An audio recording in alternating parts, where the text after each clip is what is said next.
Bonjour à tous et bienvenue dans une nouvelle vidéo échec en amateur. Je vous propose des problèmes tactiques issus de mes petites parties d'amateur. C'est du matériel 100% inédit que je vous propose.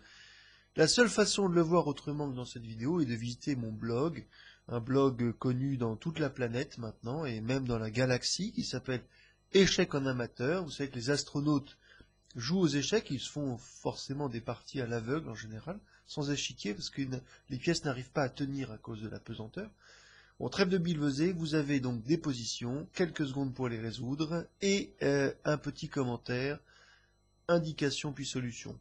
Vous avez dans cette position les noirs, et vous devez trouver le coup empoisonnant qui provoque la faute, qui ne prend pas l'avantage, parce que les blancs ont quand même une possibilité de s'en tirer sans dégâts, mais elle est franchement compliquée à trouver. Par contre, pour les noirs, c'est très facile de provoquer la faute. Vous avez 5 secondes, ça vaut 2 étoiles.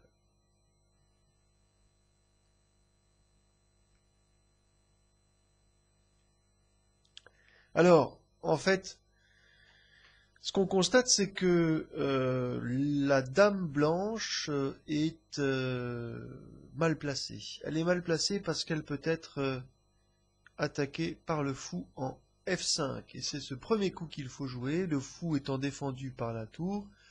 Il ne doit bien sûr pas être repris. Et là, du coup, on remarque maintenant que, quelles que soient les cases de repli de la dame, cela va poser problème.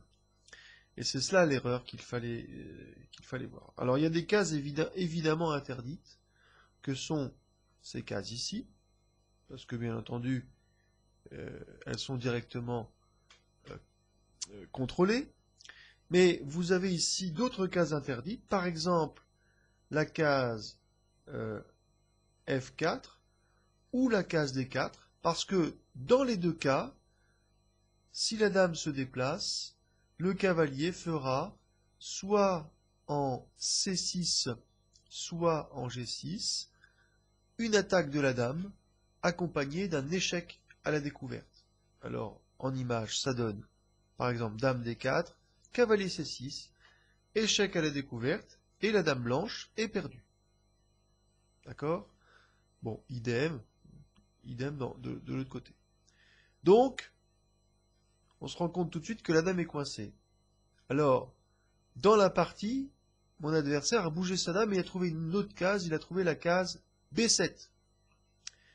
Et là, il faut retrouver la suite gagnante. Vous avez à nouveau 5 secondes.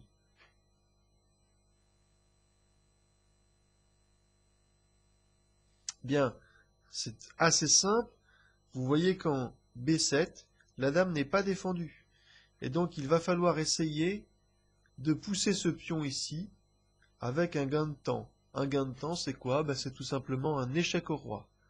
Alors, voilà ce que ça donne. Cavalier prend C4, échec au roi. Le cavalier ne peut pas être pris. Et d'ailleurs, c'est un échec double au passage. Le roi, ici, avait joué en D4. Et là, c'était fini, puisque C5, roi prend C4, et la dame est perdue. Si la dame avait vu cette attaque, si les blancs, pardon, avaient vu cette attaque de la dame, eh bien, le roi n'aurait pas bougé en C4, il aurait bougé ailleurs. Mais ailleurs, c'est un peu plus compliqué.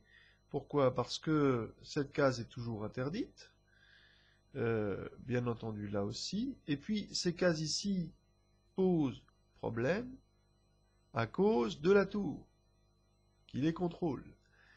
Et bien qu'elle soit permise, les noirs pourront faire un échec à la découverte en profitant du fait que la dame blanche est sur une case blanche. Autrement dit, un coup comme fou C8, échec, sera immédiatement gagnant. Alors, voici un exemple en image.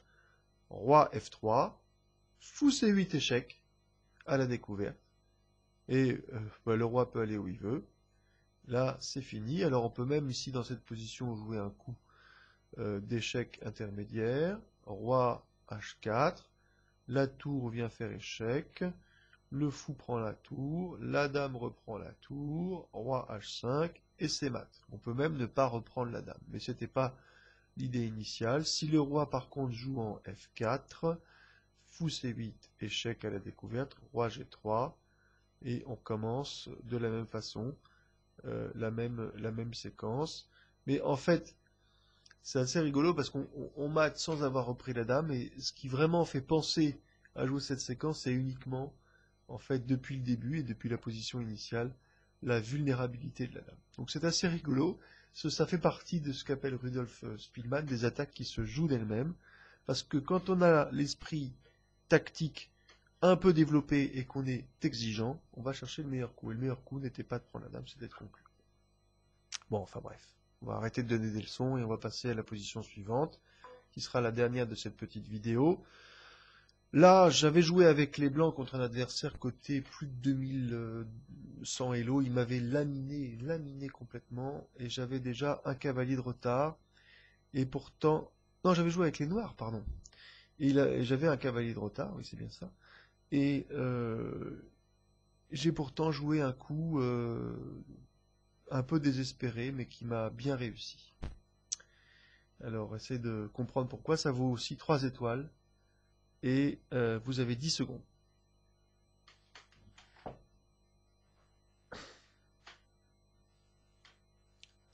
Bien, alors l'indication c'est que perdu pour perdu, autant le faire avec panache.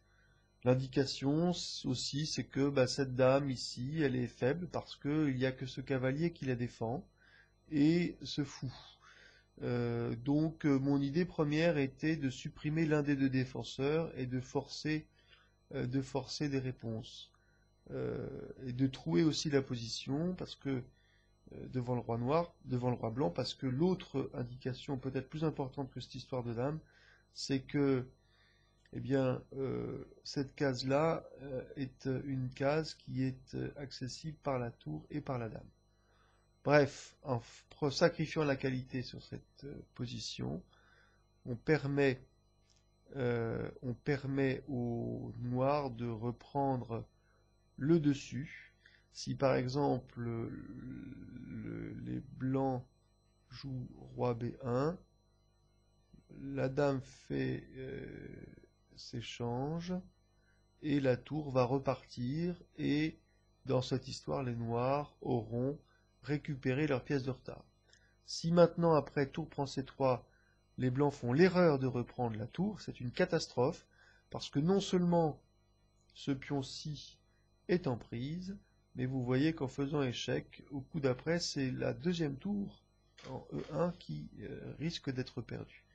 Et la séquence dans la partie était dame prend C3, dame C2. Il aurait mieux valu bouger le roi, enfin ça n'aurait pas changé grand-chose, il n'aurait jamais pu défendre la tour, puisque le fou ici protège cette case, enfin, contrôle cette case, et donc dame prend E1 échec, donc là déjà les noirs maintenant ont un pion d'avance, roi B2, et là la torture continue, puisqu'après fou E4 attaquant la dame, les blancs doivent encore perdre un temps à bouger la dame, et par exemple en C3, et ici dame B1, roi A3, dame prend B5. Notez qu'après roi B2, les noirs auraient pu aussi très bien jouer le coup tour B8 qui cloue le fou en B5, et si les blancs le défendent, eh bien ça continue par dame prend G3 avec un pion de gagné au passage, tour D2, dame prend F4, deux pions au passage, roi A2, et c'est un peu la catastrophe maintenant pour les blancs. Voilà, une petite position qui m'avait donné quelques hypersécrétions transitoires d'adrénaline, mais c'est bien à ça que je sers les échecs. À bientôt j'espère, profitez bien de vos compétences tactiques, faites-vous plaisir, la vie est courte. Au revoir et rendez-vous sur mon blog Échecs en amateur.